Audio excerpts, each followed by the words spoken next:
కర్నూలు నాయకులు కేసులకు సిద్ధం కావాలి, అరెస్టులకు సిద్ధం కావాలి, జైలుకి వెళ్ళడానికి సిద్ధం కావాలి.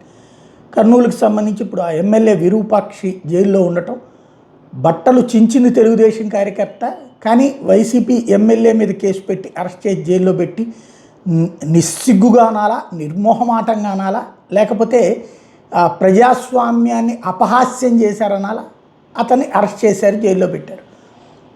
సిద్దిరప్పల రాజు విషయంలో ప్రభుత్వం చేసింది రైటే, కానీ ఇతని విషయంలో ప్రభుత్వం చేసింది దుర్మార్గమైన చర్య.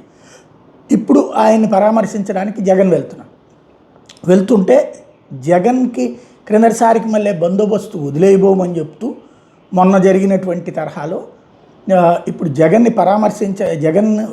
పరామర్శించడానికి బందోబస్తు అయితే ఆయనకి ఏర్పాటు చేస్తాం, కానీ సెక్షన్ 30 అమల్లో పెట్టాం. అంటే అక్కడ వేరే సభలు అయినా సరే ర్యాలీలు పర్మిషన్ తీసుకోకుండా, అది పోలీస్ అధికారులు ఇచ్చేటటువంటి ఆదేశం అన్నమాట.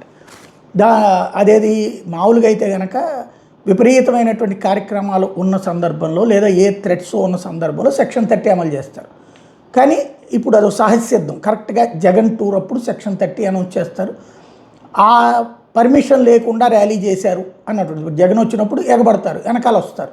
కాబట్టి అది ర్యాలీ కిందనే పరిగణించి అది పర్మిషన్ లేదు కాబట్టి అంటూ ఇప్పుడు వాళ్ళని అరెస్టులు వ్యవహారం నడవబోతోంది. రేపు పొద్దున జైల్లో ఉన్న విరూపాక్షికి తోడు పంపిస్తారనమాట.